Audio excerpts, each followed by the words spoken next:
स्वागत है। दैनिक रोजगार समाचार 30 अगस्त। एडेड जूनियर संशोधित रिजल्ट जारी। प्रधानाचार्य भर्ती 2013 में 9 साल से अटकी भर्ती। एलटी ग्रेड शिक्षक भर्ती। विशिष्ट बीटीसी कोर्ट आदेश पर भी स्टाइपेंड भुगतान नहीं। और डीएलएड दूसरी काउंसलिंग शुरू। UPPSC news, SSC MTS news, अन्य सभी महत्वपूर्ण खबरें। इन सभी महत्वपूर्ण खबरों को हम लोग डिटेल से जानेंगे। उससे पहले अगर चैनल पर नए हो तो चैनल को सब्सक्राइब कर लें, बेल आइकन ऑल पे प्रेस कर लें और वीडियो को लाइक शेयर जरूर कर दें। आइए महत्वपूर्ण खबरों को डिटेल में जानते हैं। सबसे पहली महत्वपूर्ण खबर है वो है एडेड जूनियर हाई स्कूल संशोधित परिणाम को लेकर के है। वो परिणाम है कल सुनवाई, संशोधित रिजल्ट पर निर्णय नहीं। अशासकीय सहायता प्राप्त जूनियर हाई स्कूल में सहायक अध्यापकों के 1504 और प्रधानाध्यापक के 390 पदों पर भर्ती के लिए आयोजित परीक्षा के संशोधित परिणाम का इंतजार खत्म होने का नाम नहीं ले रहा है। हाईकोर्ट के आदेश पर शासन ने 12 अप्रैल को एक समिति का गठन करते हुए परीक्षा में फेल अभ्यर्थियों को आपत्ति की जांच कराई थी। 571 शिकायतों के मिलान में 132 सही पाई गई और शासन ने 8 जून को संपूर्ण परिणाम का दोबारा मूल्यांकन करते हुए संशोधित परिणाम घोषित करने का आदेश दिए थे। परीक्षा नियामक पदाधिकारी कार्यालय ने परिणाम में संशोधन का काम पूरा करते हुए पिछले महीने पूरा परिणाम निरस्त करने की अनुमति शासन से मांगी थी। पिछले साल 15 नवंबर को घोषित परिणाम निरस्त के बाद ही संशोधित रिजल्ट जारी हो सकता है। इस बीच अभ्यर्थियों को याचिका पर हाईकोर्ट ने 31 अगस्त की सुनवाई यानी कल सुनवाई है होने, लेकिन अब तक शासन से पुराना परिणाम निरस्त करने की अनुमति नहीं मिल सकी है। परीक्षा में शामिल अभ्यर्थी रोज परीक्षा नियामक पदाधिकारी कार्यालय का चक्कर लगा रहे हैं और लेकिन कोई स्पष्ट जवाब देने की स्थिति में नहीं है। पीएनपी के अध्यक्ष ने कहा था कि हम संशोधित परिणाम 31 अगस्त से पहले जारी कर देंगे। 31 अगस्त को इसकी सुनवाई है इस कोर्ट केस की। जूनियर एडेड हाई स्कूल में शिक्षक भर्ती का मामला परीक्षा नियामक प्राधिकारी ने शासन से मांगी अनुमति। पुराना परिणाम निरस्त करने को और नया परिणाम जारी करने के लिए अनुमति मांगी है। पुराना परिणाम निरस्त करने के लिए शासन से अनुमति मांगी है। पिछले परसों ही छात्र गए हुए थे कि इस परिणाम को जारी कराने के लिए ज्ञापन सौंपा था परीक्षा नियामक प्राधिकारी के अध्यक्ष को। उन्होंने कहा कि 31 अगस्त से पहले हम आपको परिणाम जारी कर देंगे, परंतु ऐसा कुछ हो नहीं पर बार बार छात्र जा रहे हैं और बार बार पीएनपी के अध्यक्ष यही घिसा पीटा पुराना ही जवाब दे देते हैं। अगली महत्वपूर्ण सूचना है वो एलटी प्रधानाचार्य भर्ती 2013 में 9 साल से अटकी भर्ती। जी हाँ, अगली महत्वपूर्ण सूचना है प्रधानाचार्य भर्ती 2013 में 9 साल से अटकी। अब जवाब है वो धैर्य जवाब दे रहा है। पूरी हो चुकी साक्षात्कार प्रक्रिया, अभ्यर्थियों ने बोर्ड की मंशा पर उठाए सवाल। उत्तर प्रदेश माध्यमिक शिक्षा सेवा चयन बोर्ड की प्रधानाचार्य भर्ती परीक्षा 2013 9 साल बीत चुके हैं। परीक्षा 2022 में साक्षात्कार की तिथि घोषित हुई तो अभ्यर्थियों में एक उम्मीद फिर से जगी। शायद इस बार 632 पदों वाली यह भर्ती प्रक्रिया पूरी हो जाए, लेकिन मार्च में साक्षात्कार पूरा होने के बाद भी अभ्यर्थी तक परिणाम जारी न होने से अभ्यर्थियों में फिर से नाराजगी है। अभ्यर्थियों ने चयन बोर्ड की मंशा पर सवाल उठाए। उनका कहना है कि प्रधानाचार्य भर्ती परीक्षा 2011 कानपुर मंडल का साक्षात्कार बाद में होने के बावजूद उसका परिणाम जारी कर दिया गया। अभ्यर्थियों का दावा है कि कोर्ट में इस भर्ती से जुड़े सभी विवादों का निपटारा हो चुका है। इसके बाद भी चयन बोर्ड परिणाम जारी नहीं कर रहा है। अभ्यर्थियों के मुताबिक जब भर्ती 2011 कानपुर मंडल के साक्षात्कार का परिणाम हुआ तब भी बोर्ड में कोई सदस्य नहीं था। ऐसे में 2013 का परिणाम को ऐसे किसी आधार पर लटकाना कहीं से सही नहीं है। शिक्षक नेता डॉक्टर हरिप्रकाश यादव का कहना है कि प्रधानाचार्य 2013 के परिणाम में देरी पर चयन बोर्ड के जिम्मेदार अधिकारी कुछ भी स्पष्ट नहीं बोल रहे हैं, जबकि अभ्यर्थी चयन बोर्ड पर कई बार धरना प्रदर्शन कर चुके हैं। ऐसे में अभ्यर्थियों का धैर्य जवाब दे रहा है। अगली महत्वपूर्ण सूचना है वो है स्टाइपेंड को लेकर के। कोर्ट के आदेश के बावजूद भत्ते का भुगतान पता ही नहीं। कोर्ट के आदेश के बावजूद भत्ते का पता ही नहीं।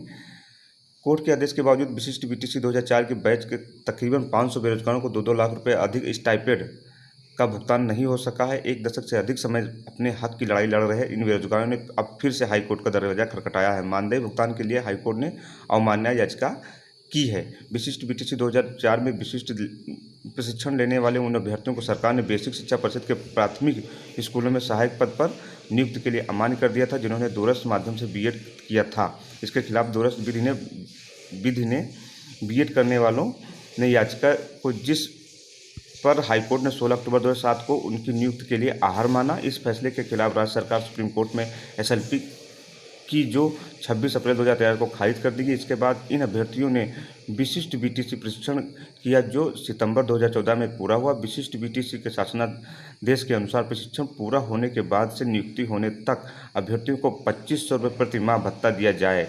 भत्ता देने की मांग को लेकर इन बेरोजगारों ने फिर याचिका को, जिस पर हाईकोर्ट ने 18 फरवरी 2020 को राज्य सरकार को भत्ता देने का आदेश दिया था। 2014 में अब तक तकरीबन 8 साल भत्ते जोड़े तो प्रत्येक बेरोजगार को 2-2 लाख रुपए से अधिक बकाया बनता है।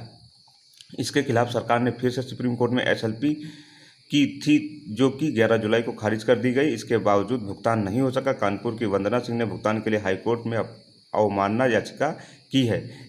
इसकी सुनवाई 26 अगस्त को होनी थी, लेकिन अधिवक्ता की हड़ताल के कारण ये सुनवाई टल गई। फिलहाल फिर से कोर्ट का दरवाजा खटखटा रहे हैं। सुप्रीम कोर्ट के आदेश के बावजूद भी भत्ते का भुगतान नहीं हो पाया है। अगली महत्वपूर्ण सूचना है वो सूचना है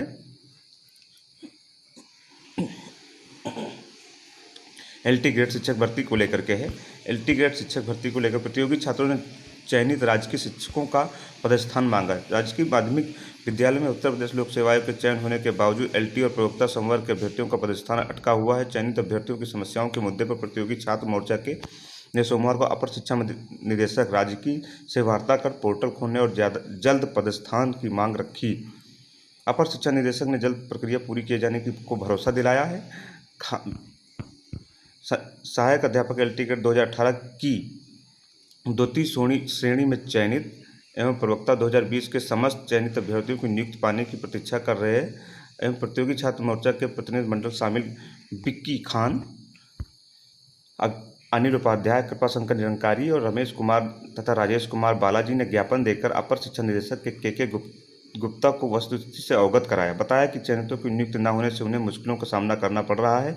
अपर शिक्षा निदेशक ने एलटी ग्रेड 2018 की द्वितीय सूची के चयनित एवं प्रवक्ता 2020 के चयनित अभ्यर्थियों के लिए पोर्टल खोलकर नियुक्त पदस्थान की प्रक्रिया 10 दिन के अंदर पूर्ण कराने का आश्वासन दिया है। प्रतियोगी छात्र मोर्चा अध्यक्ष बिक्की खान ने कहा है कि अगर समकक्ष अर्हता विवाद का समाधान शिक्षा निदेशालय द्वारा जल्द नहीं किया जाता है तो प्रतियोगी छात्र आंदोलन का रास्ता अपनाएंगे। अगली महत्वपूर्ण सूचना है वो है डीएलएड दूसरी काउंसलिंग को लेकर के है। तो डीएलएड दूसरी काउंसलिंग शुरू हो गई है। डीएलएड में दाखिले का फिर से एक मौका मिला है। सचिव परीक्षा नियामक प्राधिकारी प्रशिक्षण 2022 में दूसरी काउंसलिंग होगी। मंगलवार दोपहर अभ्यर्थी दाखिले के लिए काउंसलिंग के लिए कॉलेज का विकल्प भर सकेंगे। विद्यार्थी 4 सितंबर तक कॉलेज का विकल्प ऑनलाइन वेबसाइट पर भर सकेंगे। गौरतलब है कि इस सत्र में डीएलएड प्रशिक्षण की 2,16,000 सीटों के सापेक्ष इस बार 1,70,000 आवेदन ही आए थे। पहले चरण की काउंसलिंग के बाद 60,000 अभ्यर्थियों ने कॉलेज का विकल्प भरा था और लगभग 55,000 विद्यार्थियों ने दाखिला लिया था। ऐसे में डाइट में भी लगभग 700 सीटें रिक्त रह गई हैं। निजी कॉलेजों में बड़ी संख्या में दाखिले नहीं हुए। ऐसे में कई कॉलेज ऐसे जहां एक भी दाखिला नहीं हुआ। इसके बावजूद उम्मीद जताई जा रही है कि पीएनपी की ओर से दूसरी काउंसलिंग कराई जाएगी और अभ्यर्थियों को प्रवेश का एक और मौका मिलेगा। शासन की अनुमति के बाद पीएनपी ने दूसरी काउंसलिंग की समय सारणी जारी कर दी है। अगली महत्वपूर्ण सूचना है वो यूपीपीएससी को लेकर के है। इंटरव्यू में नहीं पहुंचा कोई अभ्यर्थी, सभी 6 पद खाली। यूपीपीएससी में होना था असिस्टेंट प्रोफेसर रेडियो डायग्नोसिस पद का साक्षात्कार। इसके 6 पद थे और इसमें एक भी साक्षात्कार के लिए देने के लिए नहीं पहुंचा। 6 के 6 पद खाली रह गए। उत्तर प्रदेश चिकित्सा शिक्षा विभाग के तहत राजकीय मेडिकल कॉलेजों में असिस्टेंट प्रोफेसर रेडियो डायग्नोसिस के 6 पदों पर भर्ती के लिए हुए साक्षात्कार में कोई अभ्यर्थी शामिल नहीं हुआ। सभी पद खाली रह गए। रिक्त पदों को भरने के लिए पुनर्विज्ञान की संयुक्ति की गई। आयोग के संयुक्त सचिव विनोद कुमार सचिन के अनुसार इंटरव्यू में कोई अभ्यर्थी उपस्थित नहीं हुआ। ऐसे में पदों की नियमानुसार अग्रहित करते हुए पुनर्विज्ञप्त किए जाने की संस्तुति की गई है। प्रवक्ता के एक पद का इंटरव्यू स्थगित। उत्तर प्रदेश आयुष विभाग के तहत राजकीय यूनानी मेडिकल कॉलेज प्रवक्ता इलाज तदबीर के एक अनारक्षित पद पर भर्ती के लिए 30 अगस्त को अपराह्न 2 बजे से प्रस्तावित इंटरव्यू अपरिहार्य कारणों से स्थगित कर दिया गया। असिस्टेंट प्रोफेसर न्यूरोसर्जरी के पद पर भी मुकेश चयनित। जी हाँ, एक पद है। चिकित्सा शिक्षा विभाग के तहत राजकीय मेडिकल कॉलेजों में असिस्टेंट प्रोफेसर न्यूरोसर्जरी के एक अनारक्षित पद पर हुई सीधी भर्ती में मुकेश शुक्ला को चयनित घोषित किया गया है। इस पद पर साक्षात्कार 26 अगस्त को आयोजित किया गया था। एक महत्वपूर्ण सूचना और है यूपीएससी एमटीएस को लेकर के है।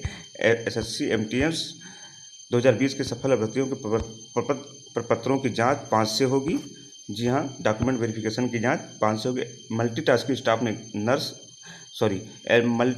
स्टाफ यानी एमटीएस 2022 की भर्ती प्रक्रिया अंतिम चरण में है। इसकी टीयर 2 परीक्षा में सफल अभ्यर्थियों के प्रमाण पत्रों की जांच 5 से 16 सितंबर तक प्रयागराज में होगी। इसके बाद राष्ट्रीय स्तर पर मेरिट के आधार पर अंतिम रूप से चयन होगा। एसएससी के क्षेत्रीय निदेशक राहुल सचान ने बताया कि एमटीएस 2020 में यूपी और बिहार के 3,837 अभ्यर्थी सफल हुए थे। प्रमाण पत्रों की जांच के लिए क्षेत्रीय वेबसाइट www.ssc.crorg.link पर जाकर के जारी कर दिया गया है। परीक्षा के फोटो, हस्ताक्षर और बायोमेट्रिक उपस्थिति का मिलान किया जाएगा। किसी की जगह कोई दूसरा बैठेगा तो कार्रवाई होगी।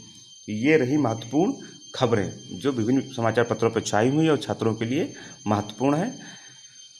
चैनल पर नए हैं तो एक बार फिर से मैं आग्रह करूंगा, चैनल को सब्सक्राइब कर लें, बेल आइकन ऑल पे प्रेस कर लें और वीडियो जरूर कर लें। रोजगार भर्ती की तैयारी करते हैं तो